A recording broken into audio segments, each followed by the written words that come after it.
안녕하십니까. 한눈에 알아보는 우리 나무라고 하는 나무도감 책을 집필한 박승철입니다. 오늘은 이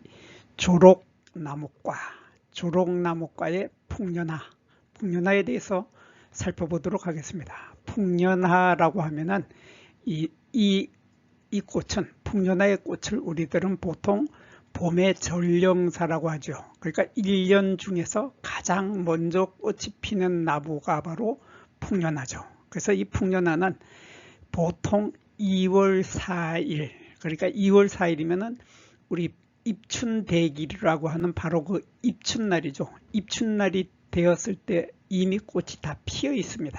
피어 있는 것이 이 풍년화인데, 빠른 것은 12월 달에도 피는 풍년화도 있습니다. 12월 달에 피는 풍년화도 있고 또 1월 달에도 피는 풍년화가 있지만은 대개 2월 초순쯤이 되면은 이 풍년화들이 거의 만발을 하게 되죠.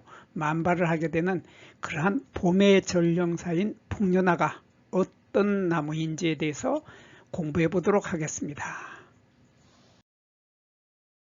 이 풍년화는 봄의 전령사죠. 봄의 전령사이기 때문에 꽃 소식을 제일 먼저 우리들에게 전해줍니다. 제일 먼저 전해주게 되는데, 이 풍년화는 꽃이 1월 달부터 피기 시작하죠. 1월 달부터 피기 시작해서 3월 달까지 피는데, 보통 2월 4일경, 이때가 2월 4일이 대개 입춘이죠. 입춘대길이라는 문에 써붙이는 입춘대길이라고 써붙이는 바로 그 날인 입춘날쯤에 이 꽃들이 되게 만발을 하게 되는데, 이 꽃이 피는 모습을 보면은 작년에 있던 가지에 새 잎이 돋기도 전에 꽃이 먼저 핍니다. 꽃이 먼저 피는데, 이 꽃이 노란 색깔의 꽃이 피게 되는데, 이 꽃이 많이 달리게 되면 올해는 풍년이 들겠다 해서 이름을 이 꽃이 많이 피면은 풍년이 든다, 그렇게 해서 풍년화라는 이름이 붙여졌다고 합니다. 근데 그래서 풍년화가 아니라, 제가 보기에는 이 꽃의 색깔을 보면은 꽃의 색깔이 완전히 황금빛이죠. 황금빛의 노란 색깔인데, 이 색깔이 마치 가을에 풍년이 든 가을의 논의 모습, 논이 벼가 익어서 고개를 숙이고 있는 논의 황금빛 논의 색깔을 그대로 닮아 있어서 아마 풍년을 기약한다 해서 이 풍년화라는 이름이 붙지 않았나, 그런 생각이 듭니다. 근데 풍년화는 일본 거죠. 일본이 자포니카라고 해서 일본이 원산지입니다. 일본이 원산지인데, 이 풍년화는 요 꽃의 지름이 15mm에서 20mm, 그러니까 요 꽃의 요 한 개의 지름이 2cm 미만이다, 그런 뜻이죠. 여기서 요 꽃의 요 지름이 2cm 미만의 황금빛의 노란 꽃을 피는 이러한 꽃이 이 풍년화인데, 풍년화에 보면은 자세히 보면은 요 꽃잎이 이렇게 4개가 나옵니다. 꽃잎이 4개가 있고, 이렇게 하나 둘 셋 4개가 있고, 그 아래에 이렇게 여기 반짝반짝 빛이 나는 동그랗게 보이는 요것들이 바로 4개의 꽃받침이죠. 꽃받침이 있고, 그리고 요 부분을 자세히 확대를 해보면 이렇게 되어 있는데, 이렇게 보면 이렇게 수술대가 이렇게 올라오다가 이렇게 꼬부라져서 고개를 숙이고 있는 듯한, 여기 암술머리가 있는데, 여기 암술이 있는데, 암술을 향해서 절을 하고 있는 듯한, 세배를 하고 있는 듯한 이러한 올라와서 완전히 꼬부라져서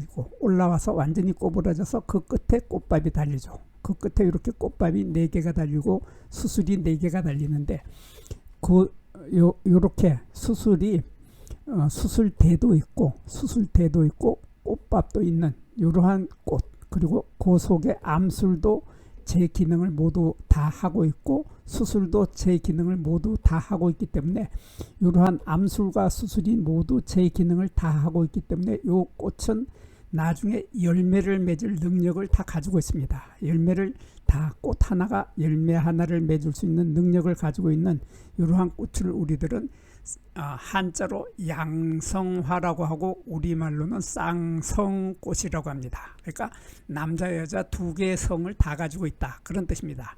그래서 암술과 수술이 아주 이렇게 있는데, 여기에서 자세히 보아야 할 것은 여기 꽃받침, 이 꽃받침을 보면 꽃받침이 뒤로 또르르 말려 있습니다. 뒤로 또르르 말려 있다 하는 특징을 가지고 있고, 꽃받침도 노란 색깔이 초록색이 약간 들어가 있지만 노란색도 많이 들어가 있다 하는 이런 특징을 가지고 있고, 수술 때는 완전히 꼬부라져서 굽어 있다 하는 이런 특징을 가지고 있으면서 꽃의 크기가 작다, 2cm 미만으로 작다 하는 것이 바로 풍년화입니다. 그리고 이 풍년화는 잎을 보면은 잎이 아주 예쁘죠. 잎이 이렇게 돼서 거의 마른 목골 비슷한 사각형 비슷한 이러한 모양인데 겉골 달걀골이라고 합니다. 이러한 모양을 겉골 달걀골, 그러니까 한자로는 도란형,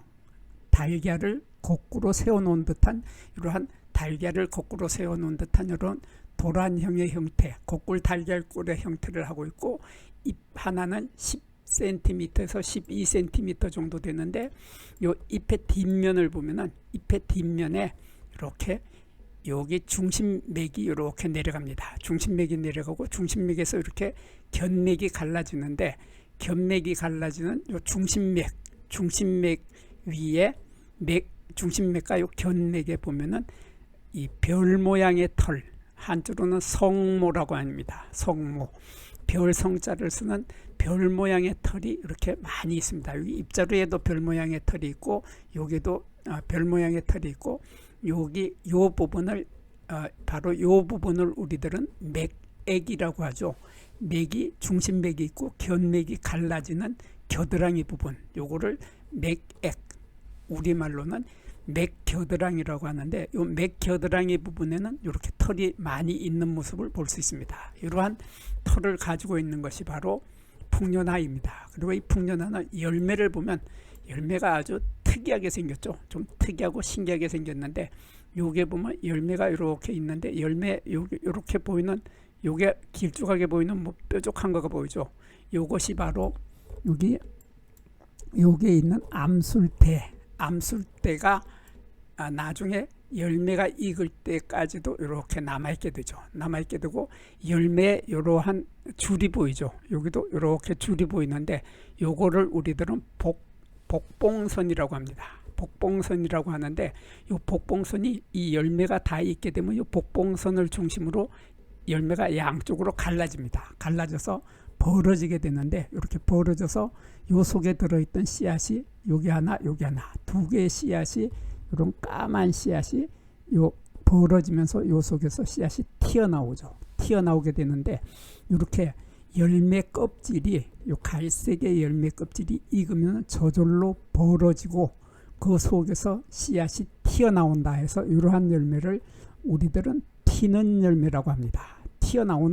씨앗이 튀어나오는 열매다 해서 튀는 열매라고 하고, 한자로는 삭과라고 합니다. 이러한 삭과의 형태 삭과의 열매를 가지고 있는데, 튀는 열매를 가지고 있는데, 요 속에서 씨앗이 아주 반짝반짝 빛이 나는 아주 예쁜 씨앗이 이렇게 두 개씩이 들어있죠. 이렇게 두 개씩이 들어서 저절로 튀어나와서 떨어져 나가게 되는, 땅에 떨어지게 되는 그러한 형태의 꽃을 피게 됩니다. 그리고 아까 꽃받침을 잠깐 얘기했는데, 꽃받침 조각, 요거를 꽃받침 조각, 요거 꽃받침 조각이죠. 꽃받침이 이렇게 4개가 있는데, 4개의 꽃받침을 자세히 보면 이렇게 꽃받침이 펼쳐지질 못하고 여기서 뒤로 탁 제쳐져 버리죠. 젖혀져서 꼬부라져서 뒤로 젖혀지는, 꽃받침이 뒤로 젖혀진다고 하는 이러한 특징을 가지고 있으면서, 어린 가지에, 요 어린 가지죠. 요 어린 가지에도 아까 말했던 별 모양의 털이 별처럼 생겼다 해서 성모라고 하는데, 그런 별 모양의 털이 있고, 이 나무는 키가 150cm에서 270cm, 그러니까 한 3m 정도 자라게 되는데, 이러한 요 나무는 가을에 잎이 떨어지는 낙엽이죠. 낙엽이 떨어지는 갈잎이면서 관목이라고 하죠. 한자로 관목이라고 하는데 우리는 작은 떨기나무이거나 작은 키나무로 분류를 합니다. 이러한 떨기나무가 이렇게 가지에 잔뜩 노란 색깔의 황금빛의 노란색의 꽃을 잔뜩 달아가지고 있을 때는 정말 가을에 이런 노란색의 논의 모습, 벼가 잘 익은 황금빛 논을 연상시키기 때문에 이러한 황금빛 논을 연상시킨다 해서 벼를 생각하게 한다 해서 이름을 풍년화라고 지었다고 합니다. 여기에서 잠깐 구독과 좋아요를 누르는 시간을 갖도록 하겠습니다. 여기 나무도감 공부는 박승철이 사진을 찍고 박승철이 글을 쓴 한눈에 알아보는 우리 나무라고 하는 나무도감 책을 펼쳐서 공부를 하였습니다. 공부를 하고 난 후에 만나게 되는 나무는 바로 내 친한 친구를 만나는 것처럼 반갑고 호기심 넘치고 흥미진진한 기쁨을 가슴 가득 안겨주게 될 것입니다. 오늘의 공부는 여기서 마치도록 하겠습니다. 감사합니다.